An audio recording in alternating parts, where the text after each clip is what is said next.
हमें बचपन से ही बताया गया कि रावण एक क्रूर और अहंकारी राजा था, जिसने न जाने कितने ही पाप किए और अपने ही भाई को लंका से बाहर फेंक दिया। पर हमेशा जो दिखता है वह सच नहीं होता। जो आपने बचपन से देखा और सुना वह रावण नामक सिक्के का बस एक ही पहलू है। असल में रावण एक महाज्ञानी, महापंडित और महाप्रतापी राजा था, जिसे 6 शास्त्र और 4 वेदों का ज्ञान था। रावण से बड़ा शिव भक्त न कोई था, न कोई होगा। तो आज की इस वीडियो में हम जानेंगे रावण की कुछ अनसुनी अकल्पनीय बातें जो आपको वाल्मीकि रामायण में नहीं मिलेगी। जानेंगे कि रावण ब्राह्मण था या असुर, और क्या था उसके 10 सिरों का असली राज, और क्यों रावण ने राम को दिया था विजय का आशीर्वाद। और वीडियो के अंत में हम यह भी जानेंगे कि क्या रावण भी 7 चिरंजीवियों की तरह ही आज भी जीवित है, और क्या सच में माता सीता रावण की ही बेटी थी। तो चलिए जानते हैं एक महान विद्वान, सफल शासक, वीणा उस्ताद, शिव भक्त रावण की असली कहानी।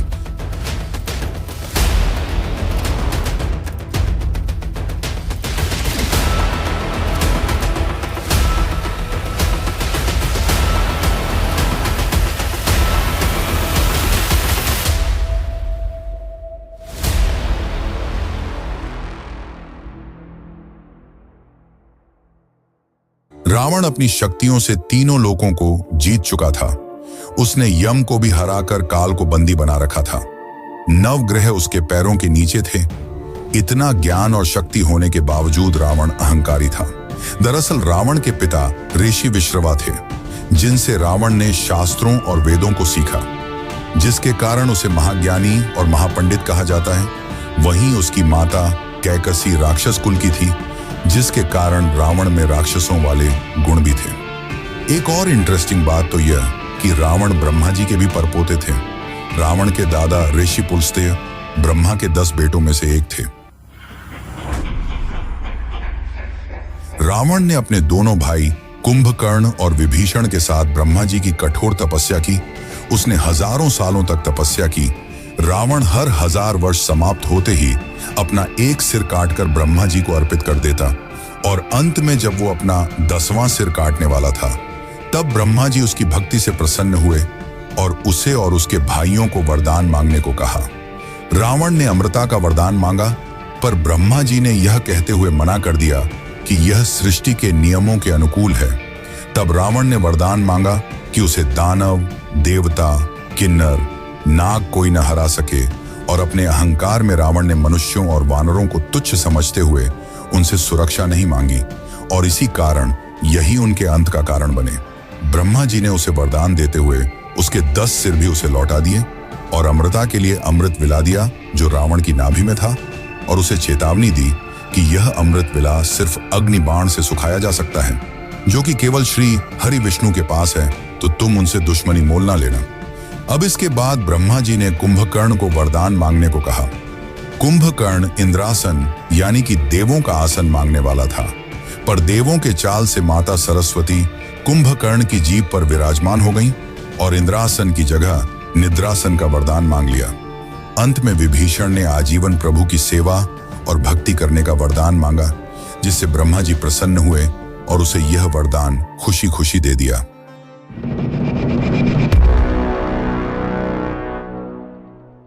रावण शिव का बहुत बड़ा भक्त था, और एक बार शिव भक्ति में लीन रावण ने शिव को सीधे लंका ले जाने का सोचा और कैलाश पर्वत को अपनी भुजाओं से उठा लिया।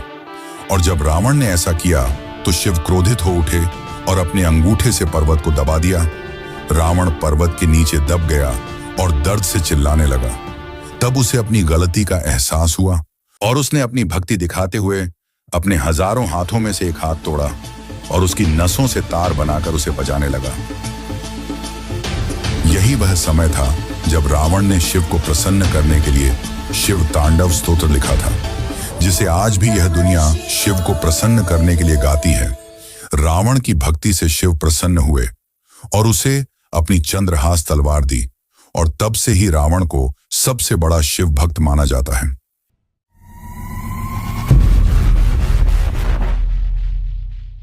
क्या रावण के सच में 10 सिर थे?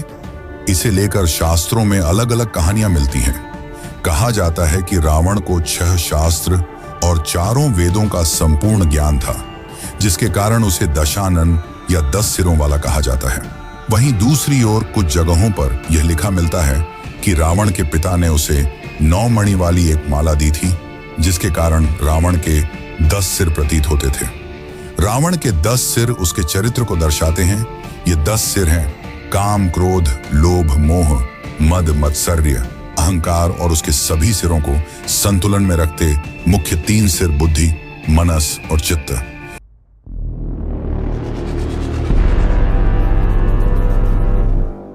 राम सेतु बनाने के लिए राम ने यज्ञ किया और यज्ञ कराने के लिए ब्राह्मण की जरूरत थी और उस समय रावण से बड़ा ज्ञानी ब्राह्मण और कोई नहीं था। इसलिए राम ने रावण को आमंत्रण भेजा और रावण ने यज्ञ में भाग लिया। कहा जाता है कि यज्ञ में पति पत्नी को बैठना होता है, जिसके कारण रावण ने सीता माता को मुक्त कर यज्ञ में शामिल किया था। लेकिन कुछ जगहों पर यह लिखा मिलता है कि रावण ने सीता को मुक्त नहीं किया था, बल्कि उसकी एक मूर्ति बनाकर पूजा में बैठाया था। और पूजा समापन होने के बाद राम ने रावण से जीत का आशीर्वाद मांगा और रावण ने खुशी खुशी राम को विजय का वरदान दिया।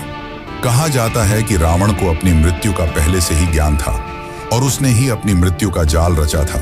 पर उस सच को जानने से पहले हम रावण के जन्म की असली कहानी को जान लेते हैं।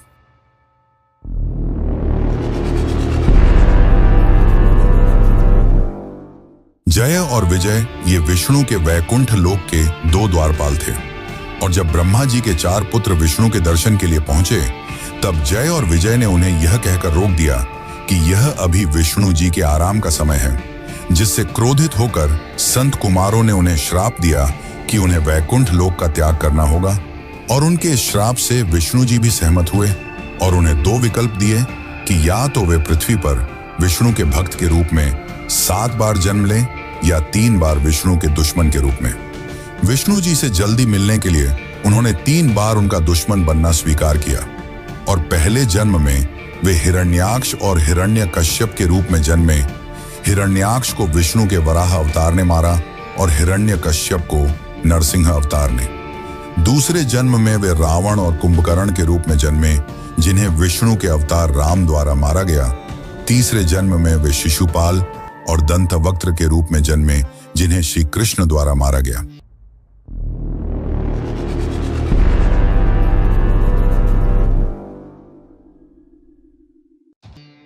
माना जाता है कि माता सीता रावण की मृत्यु का कारण बनी, पर यह पूरी तरह सच नहीं है। इसके पहले भी रावण को कई ऐसे श्राप मिले जो अंत में उसकी मृत्यु का कारण बने। एक समय की बात है जब स्वर्ग की अप्सरा रंभा कुबेर के बेटे के पास जा रही थी, तब मार्ग में रावण ने उससे छेड़छाड़ की, जिससे क्रोधित होकर कुबेर के बेटे ने रावण को श्राप दिया कि अगर वह स्त्री की इजाजत के बिना उसे हाथ लगाएगा तो वह भस्म हो जाएगा। और इसी श्राप के चलते रावण ने माता सीता को हाथ नहीं लगाया। दूसरा यह कि रावण अपनी अहंकार और जीतने की चाह में कई राजा महाराजाओं को मारता गया और जब उसने 21वें रघुवंशी राजा अनर्ण्य को मारा तो अनर्ण्य ने उसे श्राप दिया कि मेरे ही वंश के राजकुमार द्वारा तुम मारे जाओगे। और ऐसा ही हुआ। 62वें रघुवंशी वंशज राजकुमार राम द्वारा रावण को मारा गया। पर कुछ लोगों का यह मानना है कि रावण मरा नहीं, बल्कि आज भी जीवित है और कलयुग के अंत के पश्चात वेद और शास्त्रों का ज्ञान देने फिर से आएंगे और अभी वे लंका की किसी गुफा में हैं। तो चलिए जानते हैं इसकी असली सच्चाई।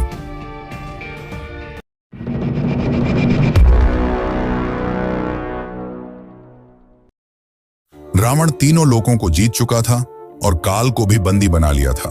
और जब वह नागलोक पहुंचा तो नागराज ने हारने से अच्छा रावण से दोस्ती कर ली और रावण की मृत्यु के बाद नाग रावण के शरीर को ले गए और उसे जिंदा करने का प्रयास भी किया, परंतु वे असफल रहे। तब उन्होंने रावण के शरीर को सहत और अन्य जड़ी बूटियों की मदद से ताबूत में बंद कर दिया और लंका की किसी गुफा में सुरक्षित रख दिया। और माना जाता है कि रावण कलयुग के अंत में फिर आएंगे। आज तक कई लोगों ने इस गुफा तक पहुंचने की कोशिश की है, पर उनका मानना है कि जब वे गुफा के पास पहुंचते हैं तो मौसम बिगड़ने लगता है, पेड़ पौधे अपनी जगह बदल लेते हैं और जानवर खून खराबे पर उतारू हो जाते हैं, जिसके कारण वहां पहुंचना असंभव हो जाता है। पर इस कथा के विपरीत कुछ लोगों का यह मानना है कि रावण की मृत्यु के बाद विभीषण ने पूरे रीति रिवाज से उनका अंतिम संस्कार किया था।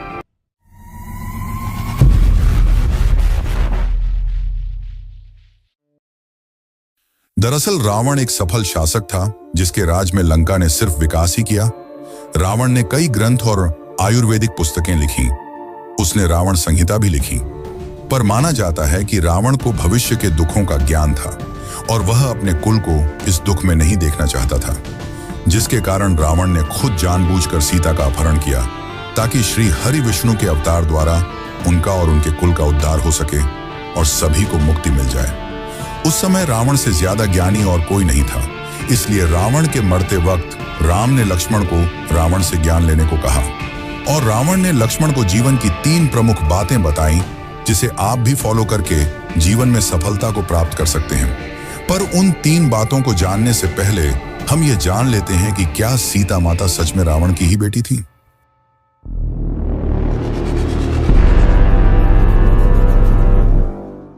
रामायण के जैन वर्जन में हमें यह कहानी देखने को मिलती है जिसके अनुसार सीता रावण की बेटी थी। माना जाता है कि सीता रावण और मंदोदरी की पहली संतान थी, पर उनके जन्म के समय रावण को यह ज्ञात हो गया था कि उसकी पुत्री का पति ही उसकी मृत्यु का कारण होगा। इस वजह से रावण ने उसे संदूक में बंद करके जमीन में गाड़ दिया, जो बाद में राजा जनक को मिली और राजा जनक ने उसे अपनी पुत्री मान लिया। पर यह कहानी हमें रामायण के जैन वर्जन और कुछ अन्य क्षेत्रीय किताबों में देखने को मिलती है, जो कि रियल रामायण की किताबों से अलग है, इसलिए इस पे पूरा भरोसा नहीं किया जा सकता। वैसे इसमें आपकी क्या राय है कि सीता माता रावण की बेटी थी या नहीं? कमेंट करके जरूर बताएं।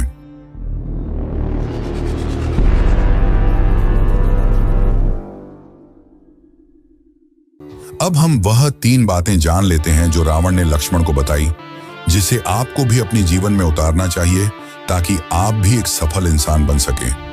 पहली बात यह कि किसी भी शुभ कार्य को जल्द से जल्द कर लेना चाहिए और अशुभ कार्य को जितना हो सके टालना चाहिए।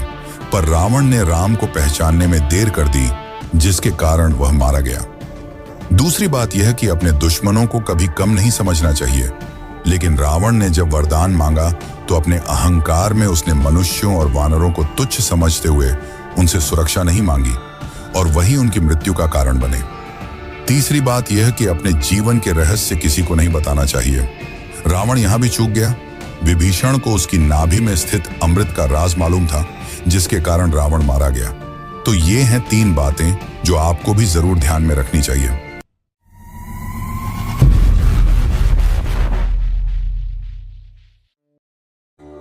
रावण सिर्फ एक राक्षस नहीं था। माना कि उसने लंका अपने ही बढ़े भाई कुबेर से छीन ली थी, पर फिर भी रावण के काल में लंका ने सिर्फ विकास ही देखा है, जिसके कारण आज भी लंका और भारत की कई जगहों पर रावण के मंदिर उपस्थित हैं और उसे आज भी पूजा जाता है। रावण एक महान चिकित्सक और आयुर्वेदाचार्य भी थे और उन्हें भविष्य की बीमारियों का पहले से ज्ञान था और इसी वजह से उन्होंने आयुर्वेद पर 7 पुस्तकें लिखी। रावण जैसा न कोई था न कोई होगा। रावण की शिव भक्ति ने शिव को भी प्रभावित कर दिया। तो ये थी महाज्ञानी महापंडित रावण की असली कहानी, जिसकी जिंदगी का बस आपको एक ही पहलू मालूम था, जिस जीवन का अंत प्रभु श्री राम ने किया। और अगर आपको वीडियो से कुछ नया जानने और सीखने को मिला हो तो कमेंट में जय श्री राम जरूर लिखें। धन्यवाद।